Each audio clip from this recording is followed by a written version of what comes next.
Hello students, welcome back to our channel concept chasers. তো আজ আমরা নিয়ে চলে এসেছি তোমাদের বায়োলজির হিউম্যান রিপ্রোডাকশন বা মানব জনন। আমি তোমাদের অনন্যা দিদি। এর আগের এপিসোডগুলোয় বা এর আগের পার্টগুলোয় তোমরা দেখেছিলে, পার্ট 2 অবধি যেটা করিয়েছিলাম, সেখানে আমাদের হয়েছিল কি না, স্ত্রী জননতন্ত্রের কয়েকটি অস্বাভাবিকতা বা some disorder of female reproductive system. এত দূর অবধি আমরা করেছিলাম। তো এরপর থেকে আজকে আমরা স্টার্ট করব। আর যারা যারা এখনো এর আগের ক্লাসগুলো দেখোনি বা যারা যারা এখনো আমাদের চ্যানেলে নতুন, তারা ঝটপট চ্যানেলটাকে সাবস্ক্রাইব করে নাও এবং এর আগের হিউম্যান রিপ্রোডাকশনের পার্ট 1 এবং পার্ট 2 লেকচার অলরেডি আপলোডেড, তো তোমরা ওটা দেখে নাও তাড়াতাড়ি। আর তোমরা জানো যে আমাদের অ্যানিম্যাল কিংডম চ্যাপ্টারটাও শেষ হয়ে গেছে। এরপর নেক্সট আমরা শুরু করব আলাদা একটা চ্যাপ্টার সেমিস্টার 1 এর জন্য। আজ তোমাদের সেমিস্টার 3 এর জন্য ক্লাস করাচ্ছি। আজকে আমরা কি শুরু করব না, আজ আমরা করব শুক্রাশয় ও ডিম্বাশয়ের আণুবীক্ষণিক গঠন। এর আগে অবধি আমরা শুক্রাশয় বা ডিম্বাশয়ের পুরো স্ট্রাকচার অবধি জেনে গেছিলাম, মানে তার পুরো ডিটেলসে জেনে গেছিলাম। আজ আমরা পড়ব তার আণুবীক্ষণিক গঠন, মানে তার স্ট্রাকচার কি। প্রথমেই আমরা দেখব শুক্রাশয়ের আণুবীক্ষণিক গঠন। শুক্রাশয়ের আণুবীক্ষণিক গঠন বা মাইক্রোস্কোপিক স্ট্রাকচার অফ টেস্টিস। একটা শুক্রাশয় বা একটা টেস্টিসকে যখন তুমি প্রস্থচ্ছেদ বরাবর যখন তুমি তাকে ছেদ করবে, তখন তার প্রথমেই যেটা দেখতে পাবে তুমি আবরক বা কভারিং। সেই টেস্টিসটা যে কভারিং দ্বারা যুক্ত থাকে, ওই কভারিংটা তুমি দেখতে পাবে। এই কভারিং এর দুটো অংশ, একটা কি, ফার্স্ট হচ্ছে টিউনিকা অ্যালবুজিনিয়া। টিউনিকা অ্যালবুজিনিয়া কি না, টিউনিকা অ্যালবুজিনিয়া হচ্ছে একটা টেস্টিসের সবচেয়ে বাইরের অংশ।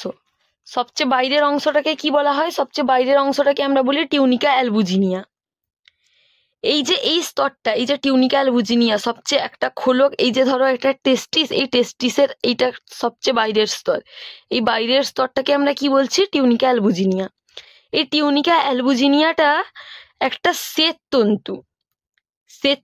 এটা স্থিতিস্থাপক। আর কি, এই স্তরটি শুক্রাশয়ের এই স্তরটি অপেক্ষাকৃত অনেক পুরু হয়। এই স্তরটা থেকে কি হয় না, ইলাস্টিন বা কোলাজেন তন্তু, যেটা এই স্তরটা থেকেই গঠিত হয়। এবং তা কি, শুক্রাশয়ের তোমরা জানো যে অনেকগুলো প্রকোষ্ঠ রয়েছে, সেই প্রকোষ্ঠকে ভাগ করতে বা লোবিউলে ভাগ করতে সাহায্য করে। এই প্রকোষ্ঠগুলোকে কি বলে? এই প্রকোষ্ঠগুলোকে এক একটা প্রকোষ্ঠ, যে ধরো এইটা একটা টেস্টিস, তো এটার মধ্যে ভাগ হচ্ছে, এইরকম করে ভাগ হয়, এরকম করে ভাগ হচ্ছে। তো এই যে এই প্রকোষ্ঠগুলাকে কি বলছে? এই প্রকোষ্ঠগুলাকে বলা হচ্ছে লোবিউল। এই লোবিউল, বুঝতে পারলে?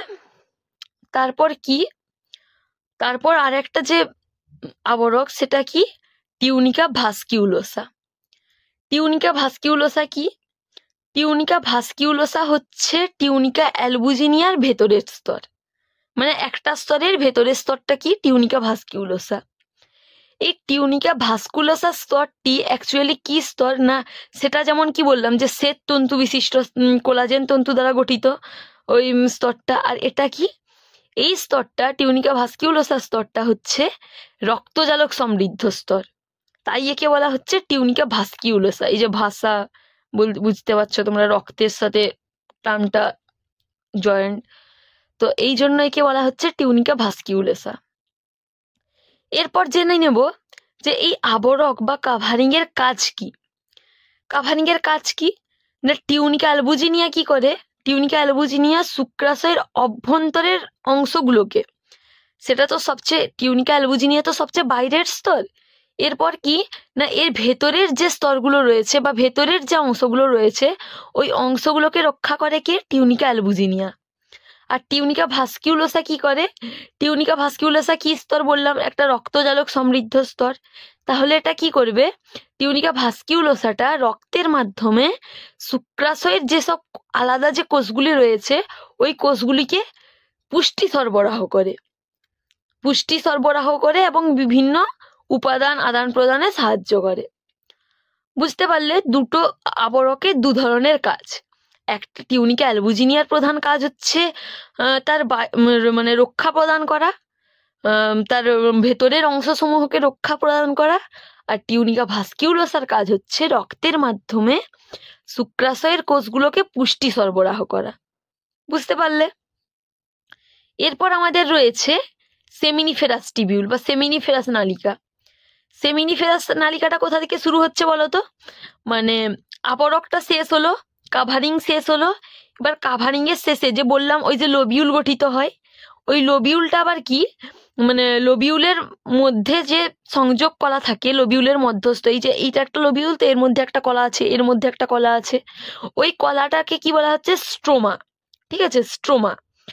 এবার ওই লোবিউলের স্ট্রোমার মধ্যে 1 থেকে 3টে সাধারণত শুক্রাণু উৎপাদন নালিকা থাকে, শুক্রাণু উৎপাদক নালিকা, এদেরকেই কি বলা হচ্ছে, সেমিনিফেরাস নালিকা।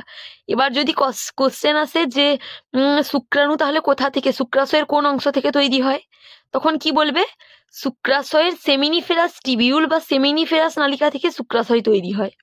বুঝতে পারলে? এটা কি যে এই অংশটা থেকে তৈরি হচ্ছে, তো এবার এই অংশটা থেকেই গঠিত হচ্ছে নালীগুলো।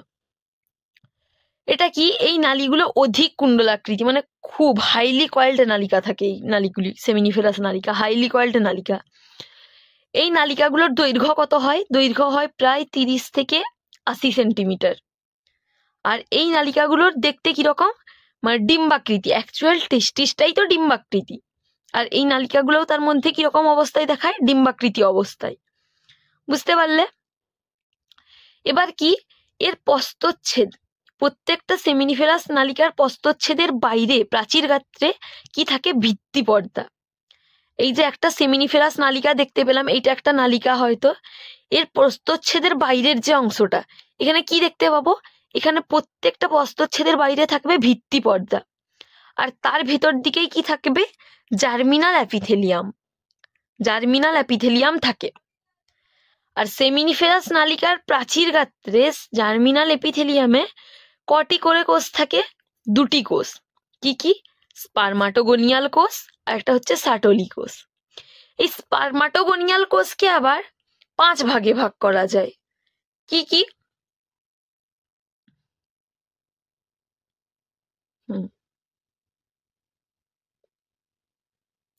এই স্পারমাটোগোনিয়াল কোষ, এই স্পারমাটোগোনিয়ালকে আবার 5 ভাগে ভাগ করা যায়।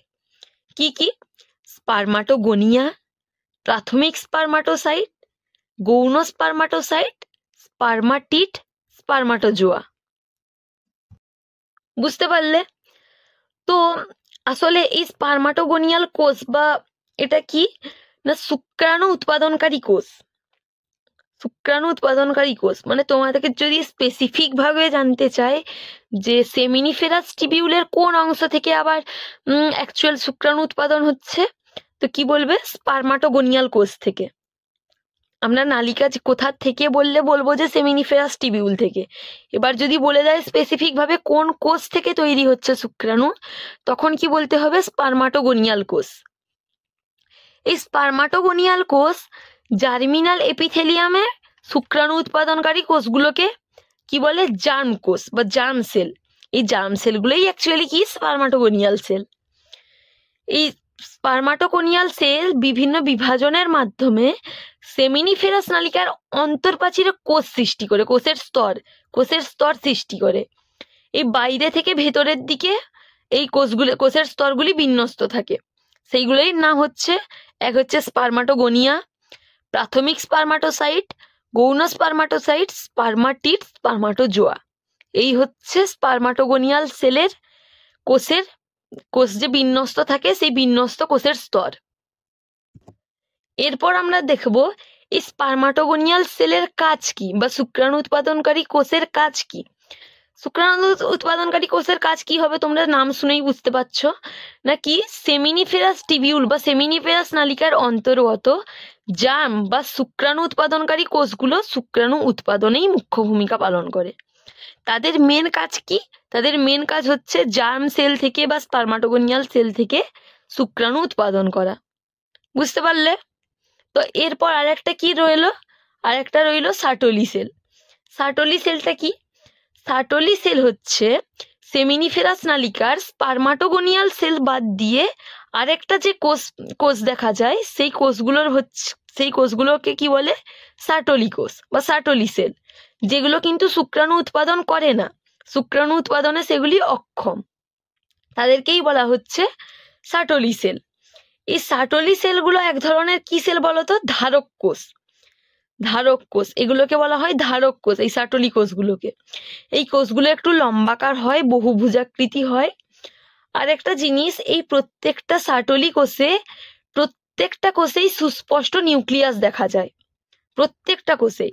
আর এই কোষের মধ্যে, এই সার্টোলি সেলের মধ্যে সাইটোপ্লাজম, গ্লাইকোজেন, লিপিড দানা, লম্বাটে মাইটোকন্ড্রিয়া, সমস্ত রকম এসিআর মানে এন্ডোপ্লাজমিক রেটিকুলাম, প্রত্যেকটা জিনিসই দেখা যায় স্পষ্টভাবে। আর কি তার সার্টোলি সেলের কাজ কি তাহলে? সার্টোলি সেলের কাজ হচ্ছে যে অপরিণত যে শুক্রাণু রয়েছে, সেই অপরিণত শুক্রাণুর মস্তক অংশে সার্টোলি সেলটা জয়েন্ট থাকে, অ্যাড থাকে। এবার এই অপরিণত শুক্রাণুগুলোকে সার্টোলি সেল কি করে? পুষ্টিদ্রব্য সংগ্রহ করে। এর ফলে কি হয়? সেই অপরিণত কোষগুলো বা অপরিণত শুক্রাণুগুলো পরিণত শুক্রাণুতে পরিণত হয়, এই পরিণতি লাভ করে। আর এই সার্টোলি কোষগুলিকে তখন কি বলা হয়? ধাত্রী সেল বা নার্স সেল। এই শুক্রাণু উৎপাদনকারী পূর্ণতা দশায় সাইটোপ্লাজমীয় বর্জ্য অংশ বা ত্রুটি শুক্রাণুগুলোকে এই কোষ কি করে? ফ্যাগোসাইটোসিস দ্বারা বিনষ্ট করে ফেলে। মানে যে শুক্রাণুগুলো নষ্ট হয়ে গেছে বা যেগুলো ত্রুটিপূর্ণ শুক্রাণু, তাদেরকে কি করে? ফ্যাগোসাইটোসিস পদ্ধতিতে বিনষ্ট করে ফেলে। এরপর কি?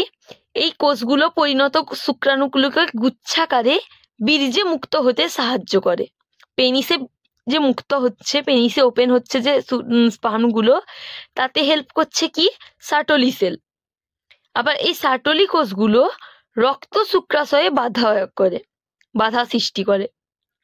এর ফলে কি হয়? শুক্রাণুগুলোকে রক্তে প্রবেশ করতে বাধা দেয়। ফলে শুক্রাণুগুলোর দেহে অনাক্রমতার হাত থেকে রক্ষা পায়। শুক্রাণুগুলো যদি রক্তে প্রবেশ করে যায় তাহলে কি হবে? তারা তো মরে যাবে, তারা কি থাকবে? তাই এটা বাধা সৃষ্টি করে। আর এর ফলে কি হয়? অনাক্রমতা থেকে রক্ষা পায়। আর এই কোষগুলো থেকে কি হয়? Androgen binding protein, inhibin, oestrogen প্রভৃতি খরিত হয়। তাহলে কি হলো না, সার্টোলি সেল কিসে হেল্প করলো? অপরিণত শুক্রাণুতে পরিণত লাভ করতে সেল হেল্প করলো। ত্রুটিপূর্ণ শুক্রাণুকে ফ্যাগোসাইটোসিস দ্বারা বিনষ্ট করে দিতে সাহায্য করলো। পেনিসে মুক্ত হতে সাহায্য করলো। আর কি করলো? রক্তে শুক্রাণুকে প্রবেশ করতে বাধা দিল। আর অনাক্রমতার হাত থেকে রক্ষা করলো। এই হচ্ছে টোটাল সার্টোলি সেলের কাজ। তো আমরা দেখতে পেলাম স্পার্মাটোগোনিয়াল সেলের কাজ, স্পার্মাটোগোনিয়াল সেল কি, সার্টোলি সেল কি, সার্টোলি সেলের কাজ আমরা জানতে পারলাম। ঠিক আছে, এরপর আমরা দেখব লেডিক বর্ণিত কোষ, লেডিক বর্ণিত আন্তঃকোষ বা ইন্টারস্টিসিয়াল সেল অফ লেডিক। এটা কি? এটা হচ্ছে ওই যে বলেছিলাম সেমিনিফেরাস নালিকার স্ট্রোমা অঞ্চল, ওই স্ট্রোমা অংশে দলবদ্ধভাবে বহুভুজাকার কোষ দেখা যায়। তাদেরকেই কি বলে? তাদেরকেই বলা হয় লেডিক বর্ণিত আন্তঃকোষ। এই কোষগুলো সংলগ্ন অবস্থায় রক্তজালক সৃষ্টি করে। আর কি না, বিশেষ করে বয়ঃসন্ধিকালে এই লেডিক বর্ণিত আন্তঃকোষগুলো সুগঠিত হয়। মানে যখনই ম্যাচিওর হবে মানুষ বা যখনই একটা বয়ঃসন্ধিকালের সময় আসবে, তখনই এই লেডিক কোষগুলো কি হয়? সুগঠিত হয় আর তাদের কার্যকারিতা বৃদ্ধি পায়। আবার কি হয়?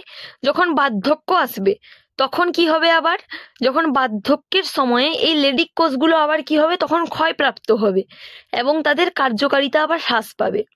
এই লেডিক বর্ণিত আন্তঃকোষগুলো কি হয় না, সুস্পষ্ট ডিম্বাকার, আর এর মধ্যেও নিউক্লিয়াস সুস্পষ্টভাবে রয়েছে। এর প্রত্যেকটা নিউক্লিয়াসে 1 থেকে 3টে নিউক্লিওলাস বর্তমান, মানে এই প্রত্যেকটা লেডিক সেলের প্রত্যেকটা নিউক্লিয়াসের মধ্যে 1 থেকে 3টে করে নিউক্লিওলাস রয়েছে। আর এদের সাইটোপ্লাজমে পর্যাপ্ত পরিমাণে মসৃণ এন্ডোপ্লাজমিক রেটিকুলাম, মানে স্মুথ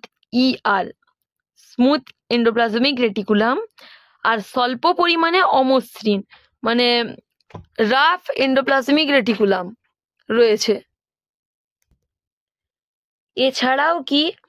এছাড়াও লেডিক সেলের মধ্যে কি দেখা যায়, Golgi apparatus, lysosome, mitochondria, cholesterol, phospholipid ইত্যাদি দেখা যায়। তো এই লেডিক সেল বা লেডিক বর্ণিত আন্তঃকোষের বা ইন্টারস্টিসিয়াল সেলের কাজ কি না, এর কাজ হচ্ছে এটা কি অন্তঃক্ষরা কোষ হিসেবে কাজ করে। এই লেডিক সেলটা অন্তঃক্ষরা কোষ হিসেবে কাজ করে। এরা কি করে, অ্যান্ড্রোজেন বর্গের অন্তর্ভুক্ত কয়েকটি স্টেরয়েড হরমোন ক্ষরণ করে। স্টেরয়েড হরমোন কি কি তোমরা জানো, টেস্টোস্টেরন, বা আর যে হরমোনগুলো রয়েছে যেটা কি ICSH, interstitial sell stimulating hormone ইত্যাদি, বা ডাইহাইড্রোটেস্টোস্টেরন, এই ধরনের হরমোনগুলো ক্ষরণ করে। এই টেস্টোস্টেরন ও ডাইহাইড্রোটেস্টোস্টেরন, এই অ্যান্ড্রোজেন দুটো হরমোন অধিক মাত্রায় ক্ষরিত হয়। আর এই অ্যান্ড্রোজেনগুলি অল্প মাত্রায় নিঃসৃত হয়, সেগুলি হলো কি কি, মানে যে অ্যান্ড্রোজেনগুলি অল্প মাত্রায় নিঃসৃত হয় সেগুলো কি কি, সেগুলো হচ্ছে অ্যান্ড্রোস্টেনিডিয়ন, আর কি ডাইহাইড্রো এন্ড্রোস্টেরন এইগুলো। আর অগ্রপিটুইটারি থেকে কি ক্ষরিত হয়, ইন্টারস্টিসিয়াল সেল স্টিমিউলেটিং হরমোন। এই হচ্ছে লেডিক বর্ণিত আন্তঃকোষের কাজ। মেনলি কাজ অন্তঃক্ষরা কোষ হিসেবে কাজ করে, তাই কি করে, হরমোন নিঃসরণে সাহায্য করে, এটাই হচ্ছে মেন কাজ। তো এটা হচ্ছে টোটাল শুক্রাশয়ের আণুবীক্ষণিক গঠনের স্ট্রাকচার। এর মধ্যে আমরা কি কি দেখতে পেলাম, মোস্টলি 3টে অংশ, যেটা কিনা তার আবরক অংশ, একটা হচ্ছে সেমিনিফেরাস টিবিউল বা সেমিনিফেরাস নালিকা, আরেকটা কি লেডিক বর্ণিত আন্তঃকোষ বা interstitial cell of Leydig cell. ঠিক আছে, এই হচ্ছে total structure of testis, microscopic structure of testis. তো এরপর আমরা কি দেখবো না, এরপর আমরা দেখবো মাইক্রোস্কোপিক স্ট্রাকচার অফ ওভারি বা ডিম্বাশয়ের আণুবীক্ষণিক গঠন। ডিম্বাশয়ের আণুবীক্ষণিক গঠন কি করে দেখবো, সেই একই রকম ভাবে ওভারিকে যদি আমরা প্রস্থচ্ছেদ করি তাহলে আমরা তার বিভিন্ন পর্যায়গুলো দেখতে পাবো। এবার সেই পর্যায়গুলো কি কি, এবার সেগুলোই জেনে নেব। প্রথমেই কি রয়েছে, জার্মিনাল এপিথেলিয়াম। জার্মিনাল এপিথেলিয়াম তোমরা এখানেও দেখতে পেয়েছিলে টেস্টিসের ক্ষেত্রে, সেটা কোথায় ছিল, জার্মিনাল এপিথেলিয়ামটা সেমিনিফেরাস টিবিউলের মধ্যে ছিল। তারপর কি, এই জার্মিনাল এপিথেলিয়ামের কি না, এটা হচ্ছে ডিম্বাশয়ের সবচেয়ে বাইরের স্তর, কলা স্তর। এটা কি, জার্মিনাল এপিথেলিয়াম। এই স্তরটি অনেক ঘনকাকার আবরণী কলা দ্বারা গঠিত। আর জার্মিনাল এপিথেলিয়াম হলো কি, এক ধরনের আদি কলা স্তর। এর কাজ কি, জার্মিনাল এপিথেলিয়ামের কাজ ভ্রূণ অবস্থায় শিশুকন্যার এই স্তর থেকেই উগোনিয়া বা আদি স্ত্রী জনন কোষ সৃষ্টি হয়, যা থেকে পরবর্তীকালে বিভিন্ন ধাপে ধাপে ডিম্বাণুর সৃষ্টি হয়। এই যে ডিম্বাণুটা যে সৃষ্টি হচ্ছে, ছেলেদের ক্ষেত্রে কি হয় বা পুরুষদের ক্ষেত্রে কি হয়, স্পার্ম সৃষ্টি হয় একটা নির্দিষ্ট সময়ের পরে, কিন্তু ইন দ্য ফিমেল কেস সেটা ওভারিটা সৃষ্টি হয় বা ওভাম সৃষ্টি হয় মানে পুরো একদম কি বলবো, খুব জন্মানোর ফোয়েটাল অবস্থা থেকেই, ভ্রূণ অবস্থা থেকেই সৃষ্টি হওয়া শুরু করে দেয়। তাই দেখা যায় মানে মেয়েদের ক্ষেত্রে কি হয় বা স্ত্রীদের ক্ষেত্রে কি হয়, এর সংখ্যাটা লিমিটেড হয়। একটা প্রাপ্তবয়স্ক সময়ের পর মেনোপজ যখন হয়ে যায় তখন বন্ধ হয়ে যায়।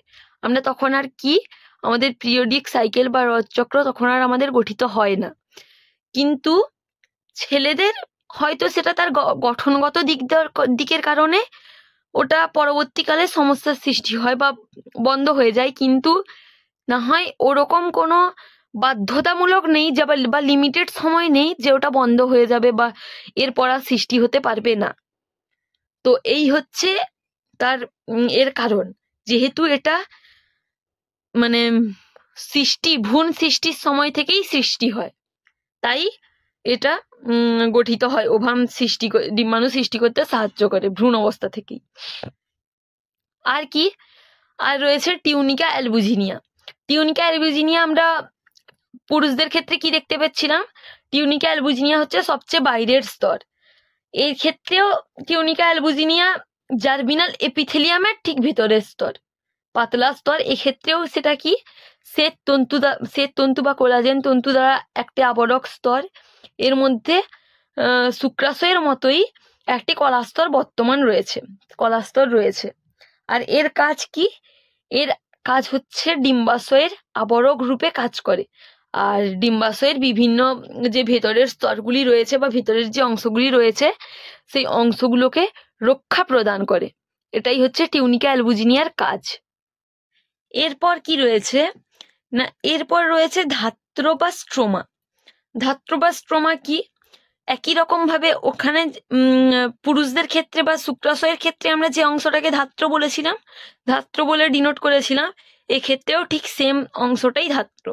ধাত্রটা কি না, ডিম্বাশয়ের টিউনিকা অ্যালবুজিনিয়া দ্বারা যে সংযোজক কলা গঠিত হচ্ছে তার ভেতরের অংশটাকেই বলা হচ্ছে ধাত্র বা স্ট্রোমা। এখানে ধাত্র বা স্ট্রোমার দুটি অংশ, কি কি, একটা হচ্ছে কটেক্স আর একটা হচ্ছে মেডালা। কটেক্সটা কি, কটেক্সটা হচ্ছে স্ট্রোমার যে অংশটি বা যে অঞ্চলটি টিউনিকা অ্যালবুজিনিয়ার কাছাকাছি অবস্থিত, মানে কি যেটা বাইরের অংশ, তাকেই বলা হচ্ছে কটেক্স। উজেনেসিস প্রক্রিয়ার সময় উৎপন্ন ডিম্বথলিগুলো কটেক্স অঞ্চলেই থাকে। এছাড়াও এখানে কি হয়, এছাড়াও এখানে কিছু অপরিণত গৌণ ডিম্বথলি বিনষ্ট হয়ে যায়। তাদেরকে কি বলা হয়, তাদেরকে বলা হয় অ্যাট্রেটিক ডিম্বথলি। এই অংশটা কি হয়, কিছুটা মাকু আকৃতির কোষ দেখা যায়। আর মেডালা কি, মেডালা হচ্ছে স্ট্রোমার যে অংশটি ডিম্বাশয়ের মাঝামাঝি অঞ্চলে অবস্থিত। কটেক্সটা যেমন ডিম্বাশয়ের কাছে অবস্থিত, আর মেডালা অংশটা কি, যে অংশটা ডিম্বাশয়ের একটু মাঝামাঝি অবস্থিত, তাকেই বলা হচ্ছে মেডালা। এই মেডালা অংশটা কি করছে, এই মেডালা অংশটা রক্তবাহ, স্নায়ু, তন্তুময় কলা, লসিকাবাহ ইত্যাদি অনৈচ্ছিক পেশিতন্তু দ্বারা যুক্ত থাকছে। আর এর কাজ কি, ডিম্বাশয়ের ধাত্র বিভিন্ন প্রকার ডিম্বথলি ধারণ করে। এটা যেটা তোমরা কটেক্স অংশে দেখতে পারলে, ডিম্বথলি ধারণ করছে, যে গৌণ ডিম্বথলি বিনষ্ট হয়ে যাওয়ার অংশকে সেটাও ধারণ করে। আর কি, আরেকটা কাজ হচ্ছে ধাত্র অংশ পুষ্টি বা উদ্দীপনা সরবরাহে গুরুত্বপূর্ণ ভূমিকা পালন করে। এটা কিন্তু মনে রাখবে, কি করছে, ধাত্র পুষ্টি সরবরাহ করছে। কাকে করছে, ডিম্বাশয়কে ধাত্র কি করছে, পুষ্টি সরবরাহ করছে ও উদ্দীপনা সরবরাহের গুরুত্বপূর্ণ ভূমিকা পালন করছে। তো এই হলো ধাত্র বা স্ট্রোমার কাজ বা তার পার্টগুলো। এরপর কি রয়েছে, এরপর রয়েছে ডিম্বথলি বা ওভারিয়ান ফলিকল। ডিম্বথলিটা কি, ডিম্বথলি হচ্ছে ডিম্বাশয়ের জার্মিনাল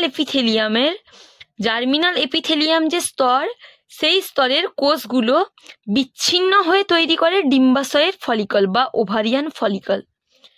এটা কি হয়, এই সদ্যজাত শিশু কন্যার ডিম্বাশয়ে অপরিণত ফলিকলের সংখ্যা কত বলতো? প্রায় প্রায় 2 লাখ বা 2.5 লাখ থেকে 5 লাখ। আর পরিণত বা বয়ঃসন্ধিকালে যে স্ত্রী দেহের ফলিকল, তার সংখ্যা অনেকটা কমে যায়। কত হয় না, 1 লাখ থেকে 2 লাখ। আর প্রাপ্তবয়স্ক বা বার্ধক্যকালে এটি প্রায় শূন্য হয়ে যায়, মানে তখন আর থাকে না বা উৎপন্ন হয় না বললেই চলে। এটা কি স্ত্রী দেহের জীবনকালে এটি প্রায় 400 থেকে 500টি ফলিকল পরিণত লাভ করে, যা থেকে কি হয়, ডিম্বাণু নিঃসৃত হয়, আর বাকিগুলো ধীরে ধীরে বিনষ্ট হয়ে যায়। এই পরিণত বা উৎপত্তি ওপর ভিত্তি করেই ডিম্বাশয়ের ফলিকলগুলোর বিভিন্ন প্রকার হয়। যেমন কি প্রকারগুলো আমরা দেখব? আদি ডিম্বথলি বা কি প্রাইমর্ডিয়াল ফলিকল।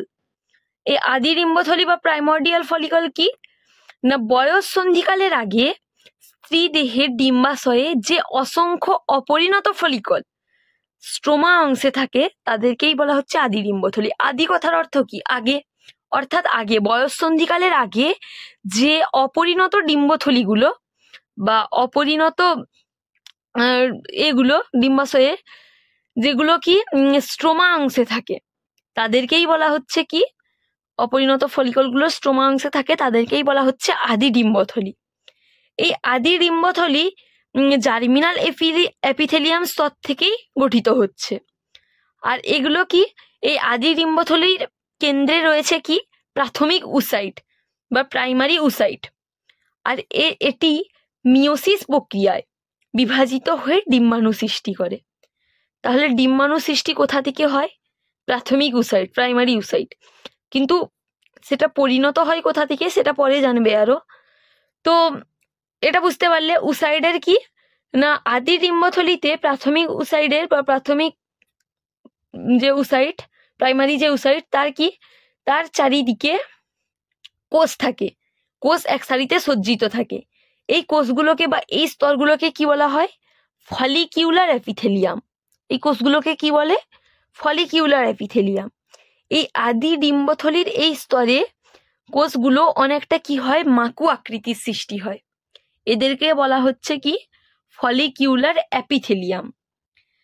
তারপর কি, তারপর আদি ডিম্বথলির পর প্রাথমিক ডিম্বথলি বা প্রাইমারি ফলিকল। এটা কি, এটা বয়ঃসন্ধিকালে বা তার পরবর্তী সময়ে এফএসএইচ কি, FSH follicle stimulating hormone, FSH এর নিয়ন্ত্রণাধীনে আদি ডিম্বথলির যে একস্তরীয় ফলিকিউলার এপিথেলিয়াম কোষগুলো সংখ্যায় বৃদ্ধি পায়, সেই কোষগুলোই তাদেরকে বলা হয়, যে ডিম্বাশয়ে এই প্রকার ডিম্বথলিকেই কি বলা হয়? প্রাথমিক ডিম্বথলি বা প্রাইমারি ফলিকল। এই প্রাথমিক ডিম্বথলিগুলোকে বা প্রকোষ্ঠগুলোকে কি বলে?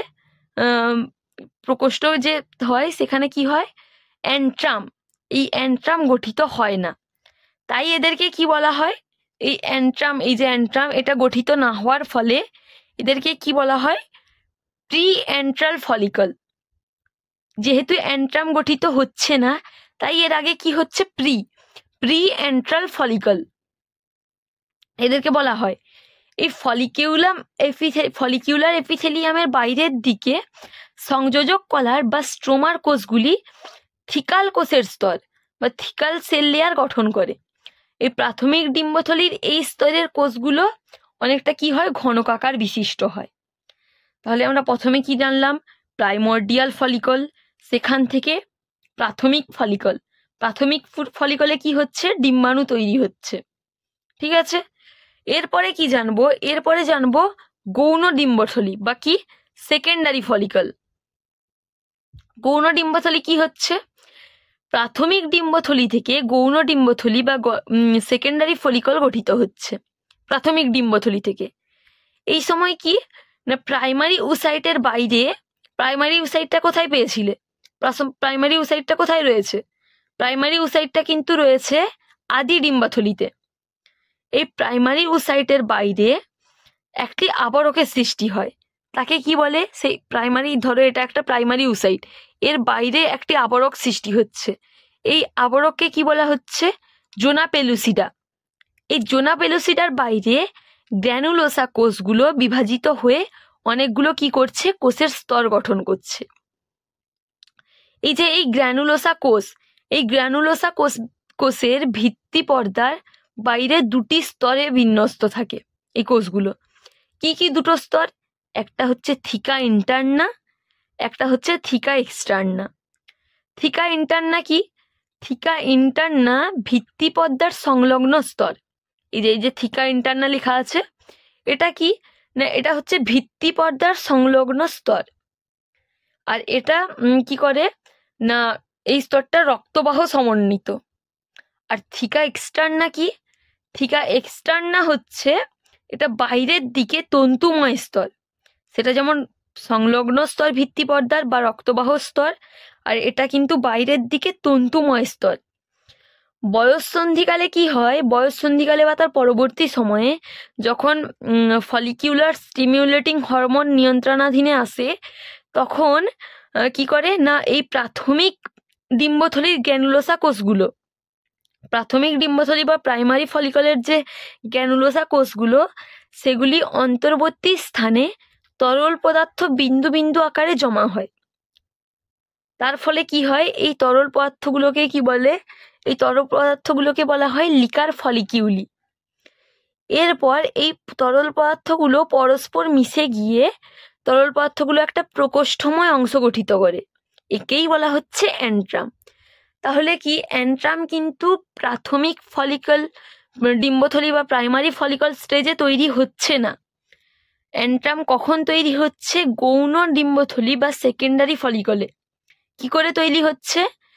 ওই যে ডিম্বথলির যে গ্র্যানুলোসা কোষগুলোর, তার অন্তর্বর্তী স্থানে তরল পদার্থ বিন্দু বিন্দু আকারে জমা হয়। এই তরল পদার্থগুলোকে আমরা কি বলি? লিকার ফলিকিউলি। এবার এই লিকার ফলিকিউলিগুলোই প্রকোষ্ঠময় অংশ যখন গঠিত করে, তখন তাকে বলা হচ্ছে অ্যান্ট্রাম। তাহলে যদি তোমাকে বলে যে অ্যান্ট্রাম কি নিয়ে গঠিত, তখন কি বলবে? অ্যান্ট্রাম গঠিত লিকার ফলিকিউলি নিয়ে। এই অবস্থাতেই ডিম্বথলিগুলোকে কি বলা হচ্ছে? গৌণ ডিম্বথলি বা সেকেন্ডারি ফলিকল, বা আরেকটা নাম কি? Antral follicle. সেখানে যেমন আমরা বলেছিলাম প্রি অ্যান্ট্রাল ফলিকল, যেহেতু অ্যান্ট্রাম গঠিত হয়েছিল না, তাই জন্য এখানে কি বলবো? অ্যান্ট্রাল ফলিকল, যেহেতু অ্যান্ট্রাম গঠিত হচ্ছে। বুঝতে পারলে? তো এরপর রয়েছে পরিণত ডিম্বথলি বা কি? Graafian follicle. গ্রাফিয়ান ফলিকল বা ম্যাচিওর ফলিকল বলা যেতে পারে। পরিণত ডিম্বথলিটা কি না? পরিণত ডিম্বথলি অনেকগুলো কোষস্তর নিয়ে গঠিত। এদের কেন্দ্রে একটি খুব বড় সাইজের বা বৃহদাকার ডিম্বাণু বা ওভাম অবস্থান করে। ওভাম কোথায় অবস্থান করে না? পরিণত ডিম্বথলির কোষের স্তরের মধ্যে, কেন্দ্রে। এই ডিম্বাণুকে সঞ্চয় করে লিকার ফলিকিউলের পরিমাণ বৃদ্ধি পাওয়ায় অ্যান্ট্রাম গহ্বরে আয়তন বাড়ায়। এর ফলে কি হয়? যখনই অ্যান্ট্রামগুলো যে তার আয়তনে, মানে তার অ্যান্ট্রামের গহ্বর বৃদ্ধি করবে, তখনই অ্যান্ট্রাম বৃদ্ধি করায় ডিম্বাণু বা প্রাথমিক উসাইডের ডিম্বথলির এক প্রান্ত স্থানান্তরিত হয়, যেহেতু আয়তনটা তার বৃদ্ধি পেল। এর ফলে কি হয়? পরিণত ডিম্বথলিগুলির ব্যাস প্রায় বৃদ্ধি পেয়ে হয় 12 থেকে 16 mm। এরপর কি না, অ্যান্ট্রাম গঠিত হওয়ার ফলে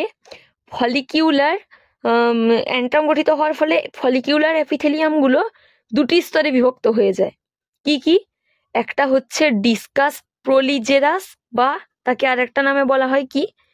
কিউমিউলাস উফোরাস, যা হচ্ছে কি প্রাথমিক উসাইটের নিকটবর্তী অঞ্চলে অবস্থিত এই কোষের স্তরটা। আরেকটা কি? আরেকটা হচ্ছে মেমব্রেনা গ্র্যানুলোসা। এই মেমব্রেনা গ্র্যানুলোসাটা কি? এটা হচ্ছে ডিম্বথলির ভিত্তি পর্দার দিকে অবস্থান করছে। একটা কোষের স্তর কোন দিকে অবস্থান করছে? প্রাথমিক উসাইডের দিকে।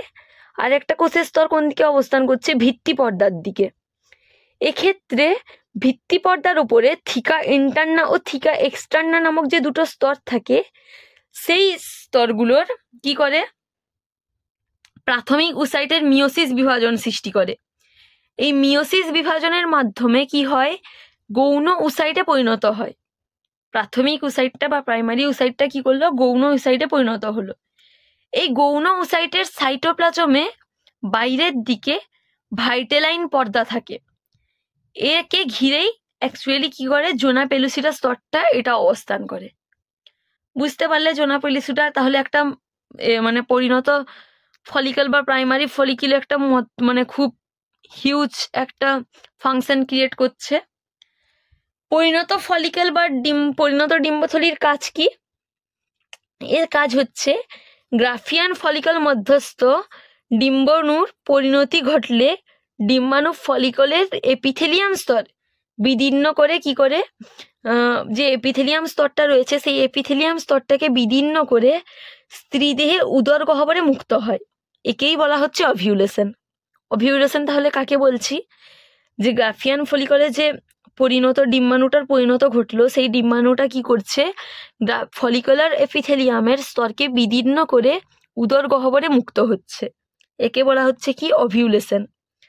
আর কি না, ডিম্বথলির থিকা ইন্টারনা স্তরের কোষগুলো কি করছে, ইস্ট্রোজেন ক্ষরণ করছে। ডিম্বথলির থিকা ইন্টারনা স্তরের কোষগুলো ইস্ট্রোজেন ক্ষরণ করছে। তাহলে কি হলো, প্রথমে প্রাইমোর্ডিয়াল ফলিকল হলো, তারপরে কি প্রাথমিক ফলিকল, সেখানে একটা নিউক্লিয়াস থাকছে, সেখানেও কিন্তু জোনা পেলুসিডা স্তরটা দেখতে পাওয়া যাচ্ছে। তারপর কি হলো, গৌণ ফলিকল। গৌণ ফলিকলে তো জোনা পেলুসিডা স্তরটা দেখা যায়, এছাড়াও সেখানে কোষগুলো যুক্ত হয়ে কি করছে, গ্রাফিয়ান ফলিকল গ্র্যানুলোসা কোষ। আর তারপরেই যে বাইরের যে স্তরটা তৈরি হচ্ছে, বাইরের যে লেয়ারটা তৈরি হচ্ছে, তাকে আমরা কি বলছি না, তাকে বলা হচ্ছে থিকাল বা থিকাল লেয়ার, সেল লেয়ার। এরপর কি হচ্ছে, এরপরে গৌণ ফলিকলে কি হচ্ছে, অ্যান্ট্রামের সৃষ্টি হচ্ছে। অ্যান্ট্রামের সৃষ্টি হচ্ছে কি হচ্ছে না, এখানে যে এটা ছিল, প্রাথমিক উসাইটটা ছিল, সেটা ম্যাচিওরের দিকে এগাচ্ছে, আর গ্যানুলোসা কোষগুলো যেরকম গুচ্ছিত আকারে ছিল ওটা থাকছে, আর প্রাথমিক উসাইটের বাইরে জোনা পেলুসিডা স্তর দেখা যাচ্ছে। এরপর কি, গ্রাফিয়ান ফলিকল। গ্রাফিয়ান ফলিকলে আমরা কি দেখতে পাবো, গ্রাফিয়ান ফলিকলে তৈরি হচ্ছে কি, হচ্ছে সেকেন্ডারি উসাইট। সেকেন্ডারি উসাইটের সৃষ্টি হচ্ছে। আর কি হচ্ছে, মেমব্রেনা গ্যানুলোসার কোষের স্তর গঠিত হচ্ছে। আর থিকাল কোষ লেয়ার তো রয়েছেই, আর কি না, কিউমুলাস উফোরাস, যেই অংশটা বিদীর্ণ করতে সাহায্য করবে পরে। এতদূর অবধি আমরা জানলাম। আর একটা কি জানলাম, যে বিদীর্ণ হচ্ছে যেখানটা, মানে ডিম্বাণুর নিঃসরণ কি করে হচ্ছে না, ওই অংশটা ফলিকিউলার এপিথেলিয়াম অংশটা বিদীর্ণ হয়ে ডিম্বাণুর নিঃসরণ ঘটছে। তো এতদূর অবধি আমরা জানলাম। এরপর আমরা পড়ব পৃতগ্রন্থি বা কর্পাস লিউটিয়াম। পৃতগ্রন্থি বা কর্পাস লিউটিয়াম কি? কর্পাস লিউটিয়াম হচ্ছে স্ত্রী দেহে রজত চক্রে বা মেনস্ট্রুয়েশন সাইকেলের 14তম দিনে যে ওভিউলেশন ঘটছে, সেই ওভিউলেশনের পর ডিম্বথলির বিদীর্ণ হয়। এরপরই কি হয় না, বিদীর্ণ গ্রাফিয়ান যে ফলিকলটা পড়ে আছে তার মধ্যে বিভিন্ন ধাপের মাধ্যমে পৃতগ্রন্থিতে পরিণত হয়। সেটা এই গ্রাফিয়ান ফলিকলটা তাহলে কি হলো, পৃতগ্রন্থিতে পরিণত হলো। ওভিউলেশনের পর ডিম্বথলিতে ওভিউলেশনের পর উৎপত্তি ঘটে। পৃতগ্রন্থিতার উৎপত্তি কখন ঘটবে? ওভিউলেশনের পরে।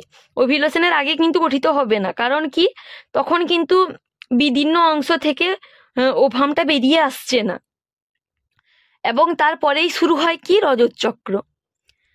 এটা পরিণত প্রাপ্তির সময় ঘটে। এরপর কি না, ওভিউলেশনের পরে বিদীর্ণ যে গ্রাফিয়ান ফলিকলটা থাকলো সেটা কি হচ্ছে, গ্র্যানুলোসা কোষগুলো দ্রুত বিভাজন ঘটছে। এর ফলে তার আকার বৃদ্ধি পাচ্ছে, এবং এর সাথে সাথে কি হচ্ছে এরা সাইটোপ্লাজমে হলদে রঙের লিউটিন নামক রঙ্গ জমা হচ্ছে। তার ফলে কি হচ্ছে, এই কোষগুলোকে কি বলা হচ্ছে, লিউটেইন কোষ। বুঝতে পারলে? এর আর কি না, পিতগ্রন্থি বলে যে গ্রন্থিটা পড়ে থাকছে, মানে যে গাফিয়ান ফলিকলের যে গ্রন্থিটা। কিন্তু নিষেক বা গর্ভধান না ঘটলেই কিন্তু এই জিনিসটা হচ্ছে, বা নিষেক বা গর্ভধান না ঘটলে কি হচ্ছে, রজত চক্রের 28তম দিনে ওই কর্পাস লিউটিয়াম ক্ষয়প্রাপ্ত হচ্ছে। এর মধ্যে কি হচ্ছে, এই ক্ষয়প্রাপ্ত কর্পাস লুটিয়ামটা একটা তন্তুময় সাদা অংশে পরিণত হচ্ছে। একে কি বলছি আমরা? একে বলছি কর্পাস অ্যালবিকানাস। এটা পরবর্তী সময়ে ক্ষয়প্রাপ্তি হয়ে একটি ক্ষুদ্র তন্তুর মতো অংশ গঠন করে। একে কি বলে? একে বলা হয় কর্পাস ফাইব্রোসাম। তবে এটা কি করে, ডিম্বাণু নিঃসরণের পর নিষেক ঘটলে কর্পাস লিউটিয়াম ক্ষয়প্রাপ্ত হবে না। যদি নিউসেক ঘটে তাহলে কি হবে না, কর্পাস লিউটিয়াম ক্ষয়প্রাপ্ত হবে না, তখন আলাদা দশার সৃষ্টি হবে, সেটা পরে আসবো। তো এই অবস্থায় কি হয়, এর থেকে হরমোন উৎপাদন হয়, যা কি করে, যা এই হরমোন সাহায্য লিউটিয়ামের অন্তঃক্ষরা গ্রন্থি হিসেবে কাজ করে। আর কি, এর কোষসমূহ থেকে প্রোজেস্টেরন নিঃসৃত হয়। তাই কি করে, শারীরটাই অ্যাকচুয়াল কি লিপি রয়েছে। তারপর কি না, ডিম্বথলির দেখতে পেলে অনেকগুলো অংশ রয়েছে। আদি ডিম্বথলি, প্রাথমিক ডিম্বথলি, গৌণ ডিম্বথলি, পরিণত ডিম্বথলি। তারপর কি, ডিম্বথলির পর আমরা কি দেখতে পেলাম, পিতগ্রন্থি বা কর্পাস লিউটিয়াম। আর এরপর দেখতে পেলাম আন্তর্কোষ বা ইন্টারস্টিসিয়াল সেল। তো এটা হচ্ছে গোটা ডিম্বাণুর আণুবীক্ষণিক গঠন। আমরা শুক্রাণু ও ডিম্বাণুর উভয়ের আণুবীক্ষণিক গঠন জানলাম। এরপর আমরা যাব ফলিকিউলোজেনেসিস এর হরমোন নিয়ন্ত্রণ। ফলিকিউলোজেনেসিসের হরমোন নিয়ন্ত্রণটা কি?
ফলিকিউলোজেনেসিস হরমোনাল নিয়ন্ত্রণের ক্ষেত্রে আমরা কি দেখতে পাবো, এখানে মেনলি যে ফাংশন করছে সেটা কি, জিএনআরএইচ বা গোনাডোট্রপিক রিলিজিং হরমোন।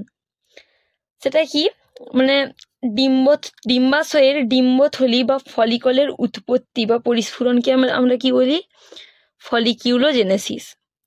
এই পদ্ধতিতে সব থেকে বেশি গুরুত্বপূর্ণ ভূমিকা পালন করছে বললাম জিএনআরএইচ বা গোনাডোট্রপিক রিলিজিং হরমোন। এর নিয়ন্ত্রণাধীনে বয়ঃসন্ধিকালে স্ত্রীদেহে উজেনেসিস প্রক্রিয়াটি শুরু হয়। আর এর প্রভাবে কি হয়, অগ্রপিটুইটারি থেকে এফএসএইচ ও এলএইচ এই দুটো হরমোন ক্ষরণ বৃদ্ধি পায়। এফএসএইচ মানে কি, follicle stimulating hormone, and LH মানে কি, luteinising hormone. Follicle stimulating hormone এর ডিম্বাশয়ের ফলিকলের বৃদ্ধিতে বা ফলিকলের গ্যানুলোসা কোষের দ্রুত বিভাজনে সাহায্য করে, ফলিকিউলার স্টিমিউলেটিং হরমোন। আর এর ফলে কি হয়, প্রাইমোর্ডিয়াল ফলিকল গ্রাফিয়ান ফলিকলে পরিণত হয়। এর প্রভাবে ফলিকলের কোষগুলো থেকে ইস্ট্রোজেন ক্ষরণ বৃদ্ধি পায়। এই ইস্ট্রোজেন আবার অগ্রপিটুইটারিতে এফএসএইচ এর ক্ষরণকে হ্রাস করে। এটা কি দেয়, নেগেটিভ ফিডব্যাক দেয়। আবার রক্তে ইস্ট্রোজেনের ঘনত্ব বৃদ্ধিতে সেটা আবার এলএইচ ক্ষরণকে বৃদ্ধি করে, অর্থাৎ এলএইচ সার্চ হয়। বুঝতে পারলে, এলএইচ ওভিউলেশন প্রক্রিয়ায় সংগঠিত হতে সাহায্য করে। ওভিউলেশনের পরে বিদীর্ণ ফলিকল পিতগ্রন্থিতে পরিণত হয়। এলএইচ পিতগ্রন্থিকে প্রোজেস্টেরন ক্ষরণে উদ্দীপ্ত করে। ফলে কি, রক্তে প্রোজেস্টেরনের মাত্রা বৃদ্ধি পেলে সেটি আবার নেগেটিভ ফিডব্যাকের দ্বারা এলএইচ ক্ষরণ হ্রাস করে। আমি এখানে তোমাদের একটা ডায়াগ্রাম দিয়ে বুঝিয়েছি যে হাইপোথ্যালামাস থেকে তোমাদের আসছে জিএনআরএইচ, সেটা অগ্রপিটুইটারি থেকে ক্ষরিত হচ্ছে কি, এফএসএইচ এলএইচ। এফএসএইচ কি করছে, ডিম্বাশয়ের ফলিকল গঠন করছে। এলএইচ কি করছে, পরিণত ফলিকলের ও ওভিউলেশনের কর্পাস লিউটিয়াম সৃষ্টি করছে। আর ডিম্বাশয়ের ফলিকল থেকে সৃষ্টি হচ্ছে ফলিকলের বৃদ্ধি ও পরিণতি। ফলিকলের বৃদ্ধিটাও সেম কাজ করছে। ফলিকলের বৃদ্ধি আর পরিণতি করছে কি, ইস্ট্রোজেন। আর পরিণত ফলিকলের ওভিউলেশন কর্পাস লুটিয়াম সৃষ্টি করছে কে, প্রোজেস্টেরন। ইস্ট্রোজেনটা আবার কি, অগ্রপিটুইটারির ক্ষেত্রে কি করছে, রক্তে ইস্ট্রোজেনের ঘনত্ব বৃদ্ধি করে শুধুমাত্র এফএসএইচ ক্ষরণে বাধা দেয়। আবার ইস্ট্রোজেনটাই অগ্রপিটুইটারিকে কি করছে, রক্তে ইস্ট্রোজেনের মাত্রা বৃদ্ধি পেলে তা আবার এলএইচ ক্ষরণকে উদ্দীপিত করে। কিন্তু প্রোজেস্টেরন হরমোনের ক্ষেত্রে কি হচ্ছে, সেটা যখন অগ্রপিটুইটারির কাছে যাচ্ছে, রক্তে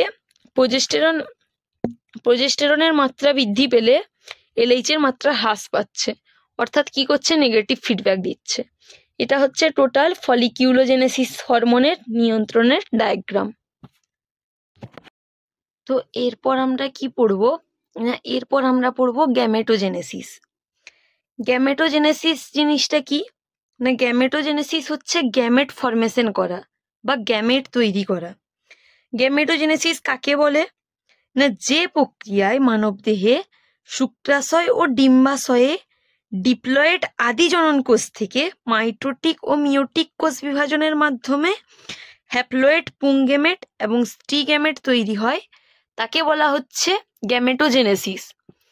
মানে এক কথায়, মানে শুক্রাশয় বা ডিম্বাশয় থেকে যে পদ্ধতিতে পুংগ্যামেট বা স্ত্রী গ্যামেট তৈরি হচ্ছে, সেই পদ্ধতিটাকেই টোটাল বলা হচ্ছে গ্যামেটোজেনেসিস।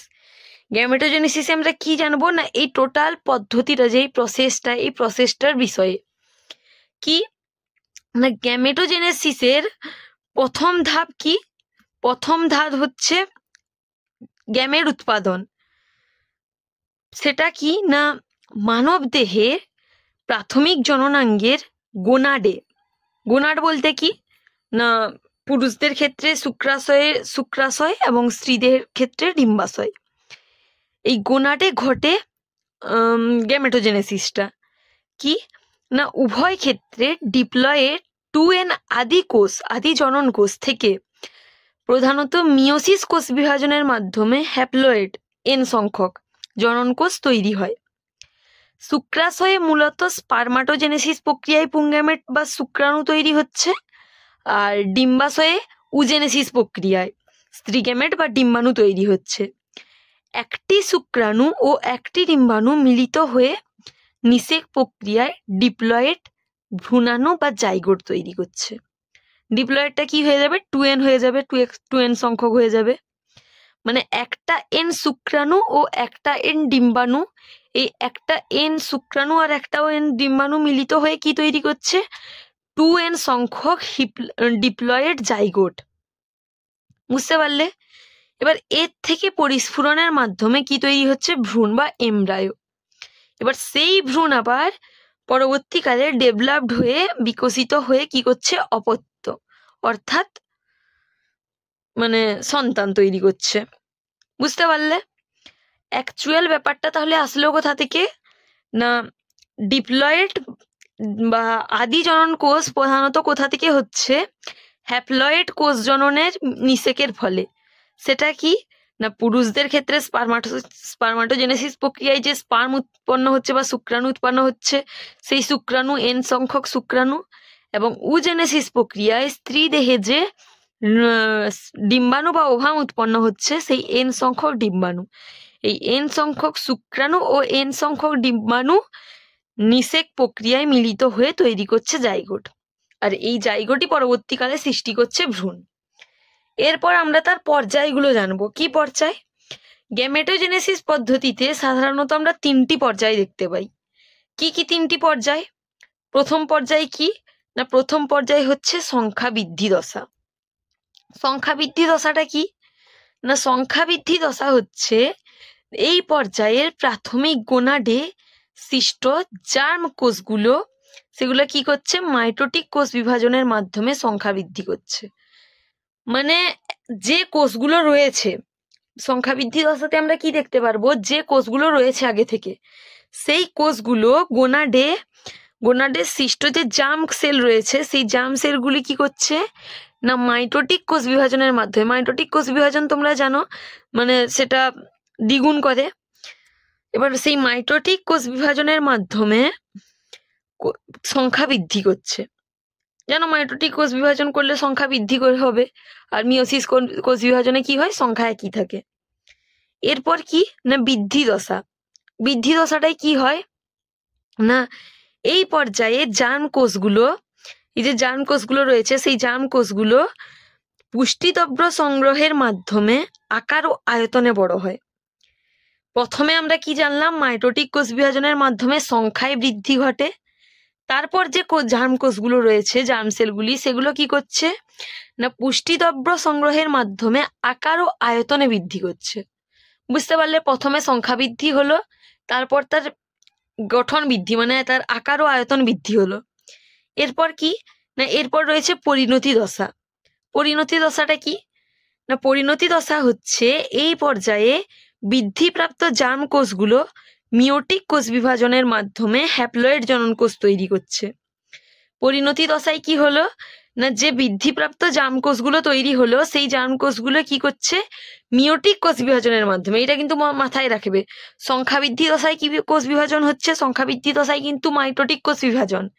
আর পরিণতি দশায় কি কোষ বিভাজন? পরিণতি দশায় তৈরি হচ্ছে মিওটিক কোষ বিভাজন। এই মিওটিক কোষ বিভাজনের মাধ্যমে হ্যাপ্লয়েড জনন কোষ উৎপন্ন করছে। মিওটিক, এখানে যদি বলো তোমরা মিওটিক কোষ বিভাজন কেন হচ্ছে? এখানে মিওটিক কোষ বিভাজন হচ্ছে কারণ এখানে কিন্তু আমাদের সংখ্যার বৃদ্ধি দরকার নেই, তাই আমাদের যতগুলো আছে ততটাই দরকার। সেই জন্য তোমরা জানো মিওটিক কোষ বিভাজনে সংখ্যা বৃদ্ধি ঘটে না, তাই এই পরিণতি দশায় মিওটিক কোষ বিভাজন হচ্ছে। আর সংখ্যা বৃদ্ধি দশায় সংখ্যার বৃদ্ধি করার প্রয়োজন হয় বলেই ওখানে মাইটোটিক কোষ বিভাজন হয়। বুঝতে পারলে? এরপর কি রয়েছে? এরপর রয়েছে তাৎপর্য। তাৎপর্য কি না, এই পদ্ধতির মাধ্যমে তৃতীয় পর্যায়ে, অর্থাৎ কি না, এই পরিণতি প্রাপ্তি দশাতে মিওটিক কোষ বিভাজন হয়। আর মিওসিসের সময় কি হয় না, ক্রসিং ওভার ঘটে, ফলে অপত্যে ভেদ সৃষ্টি হয়, মানে ভেরিয়েশন ঘটে। তোমরা জানো মিওসিসের সময় যদি ক্রসিং ওভার ঘটে, ক্রসিং ওভারের ফলে কি হয় না, বিভিন্ন ধরনের অপত্য সৃষ্টি হয়, আমরা নানান ধরনের ভেরিয়েশন পাই। এর ফলে কি নতুন প্রজন্মের সৃষ্টি হয়। তাই আমরা কি দেখাবো, একইভাবে সৃষ্ট জননকোষ থেকে উৎপন্ন অপত্যগুলিও কিছু নতুন বৈশিষ্ট্যযুক্ত হওয়ার সম্ভাবনা থাকে। এই যে বললাম নতুন প্রজন্ম সৃষ্টি হয় মানে নতুন বৈশিষ্ট্যযুক্ত হয়। এর ফলে কি অভিযোজনগত দিক থেকেও এরা বেশি সক্ষম হয়। আর কি না, এই পদ্ধতিতে হ্যাপ্লয়েড ডিম্বাণু ও শুক্রাণু নিষেকের মাধ্যমে মিলিত হয়ে জাইগোট গঠিত করে। ফলে নতুন প্রজন্মে ক্রোমোজোম সংখ্যা ধ্রুবক থাকে। মানে কি, মানে এখানে তো তোমাদের ডিম্বাণু আর শুক্রাণু মিলিত হয়ে জাইগোট গঠিত করছে, তার ফলে কি ক্রোমোজোম সংখ্যা কিন্তু একই থাকছে, ক্রোমোজোম সংখ্যা কনস্ট্যান্ট থাকছে। ঠিক আছে, এরপর আমরা কি দেখবো, এরপর আমরা দেখবো গ্যামেটোজেনেসিসের প্রকারভেদ। তো এতক্ষণে তোমরা বুঝতেই পেরে গেছো গ্যামেটোজেনেসিসের প্রকারভেদ কি কি হতে পারে বা কি কি। তো গ্যামেটোজেনেসিস সাধারণত দুই প্রকারের হয়। কি কি? এক হচ্ছে স্পারমাটোজেনেসিস আর এক হচ্ছে উজেনেসিস। তো স্পারমাটোজেনেসিস আর উজেনেসিস এই দুটো প্রক্রিয়ার মাধ্যমে কি কি তৈরি হয় না, ডিম্বাণু ও শুক্রাণু। বুঝতে পারলে? তো স্পারমাটোজেনেসিস প্রক্রিয়ার মাধ্যমে তৈরি হচ্ছে শুক্রাণু আর উজেনেসিস প্রক্রিয়ার মাধ্যমে তৈরি হয় ডিম্বাণু। তো আজকের ক্লাসটা এত দূরই, আমি তোমাদেরকে তবুও একটু স্পারমাটোজেনেসিসের একটু বলে রাখছি যাতে তোমাদের বুঝতে একটু সুবিধা হয়। স্পারমাটোজেনেসিস ব্যাপারটা কি না, যে প্রক্রিয়ার মাধ্যমে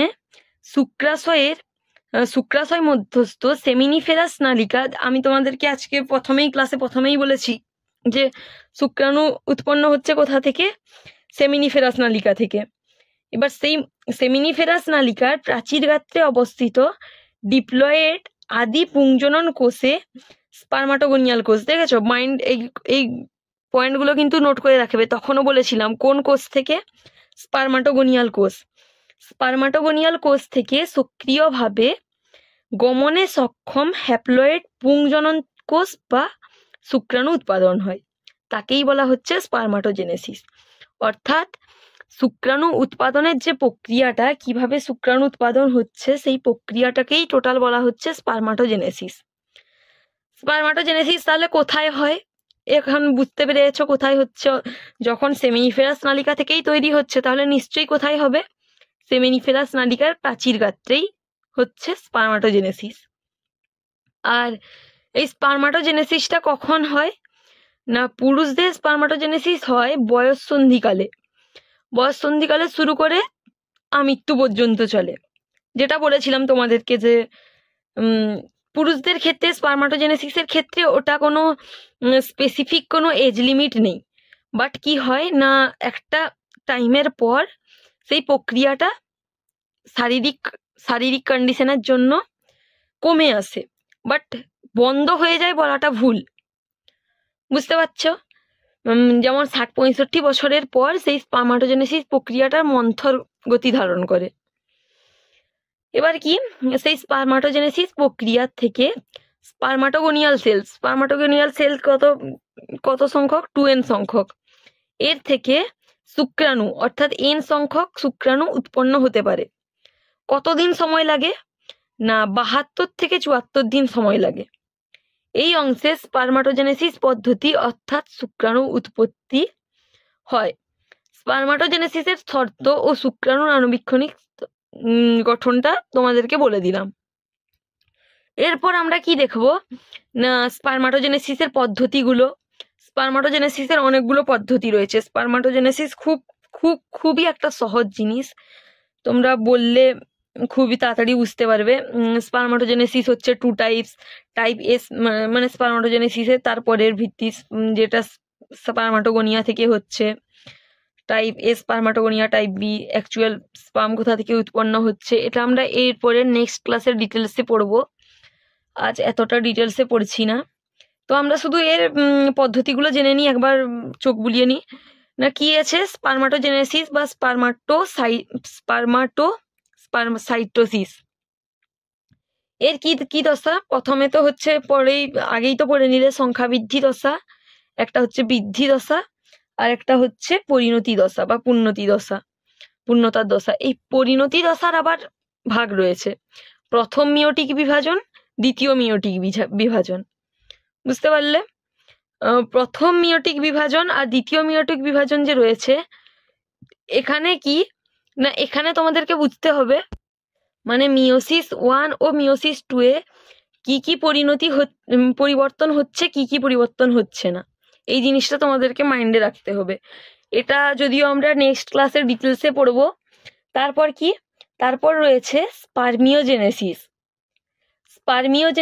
বা কি স্পার্মাটেলিওসিস। এটা পড়বো, মানে একটা স্পার্মের তার সম্পূর্ণ গঠন, একটা শুক্রাণুর গঠন, তার মস্তক অংশ, তার গ্রীবা অংশ, তার মধ্যাংশ বা তার লেজ, পুরোটাই আমরা পড়বো। তারপর রয়েছে স্পার্মাটোজেনেসিসের নিয়ন্ত্রণকারী বৈশিষ্ট্য, শর্ত আর তার তাৎপর্য। তারপরেই আমরা কি পড়বো না স্পার্মাটোজোয়ার আণুবীক্ষণিক গঠন, অর্থাৎ একটা শুক্রাণুর আণুবীক্ষণিক গঠন। আর তারপরে রয়েছে উজেনেসিস। তো এর নেক্সট ক্লাসে স্পার্মাটোজেনেসিস অ্যান্ড উজেনেসিসটা ডিটেলসে পড়বো আমরা। আজকের ক্লাসটা এত দূরই। তো হ্যাঁ, তো ক্লাসটা কেমন লাগলো তোমাদের জানিও। আর কি কি ডাউট আছে বা কি কি বুঝতে পারলে না পারলে, কোনো যদি কোশ্চেন থাকে সেটাও তোমরা কমেন্ট সেকশনে লিখে জানিও। আর আমাদের ফার্স্ট পার্ট আর সেকেন্ড পার্ট এখনো যারা দেখোনি, তারা ফটাফট কনসেপ্ট চেজার চ্যানেলে গিয়ে ফার্স্ট পার্ট আর সেকেন্ড পার্ট দেখে নাও। আর 2-3টে ক্লাসের মধ্যেই আমরা এই হিউম্যান রিপ্রোডাকশন বা মানব জনন চ্যাপ্টারটা শেষ করবো আশা রাখছি। তো হ্যাঁ, ক্লাসটা কেমন লাগলো তোমাদের জানিও। আর ক্লাসটা বেশি বেশি শেয়ার করে দাও, যাতে তোমাদের সাথে সাথে তোমাদের বন্ধু বান্ধবরাও দেখতে পারে এবং বুঝতে পারে। আর আমাদের সাথে থেকেও, পাশে থেকেও, সবসময় কনসেপ্ট চেজার তোমাদের পাশে রয়েছে। তো হ্যাঁ, চ্যানেলটিকে সাবস্ক্রাইব করো, লাইক করো, আর ক্লাসটা খুব বেশি বেশি শেয়ার করে দাও। Stay blessed.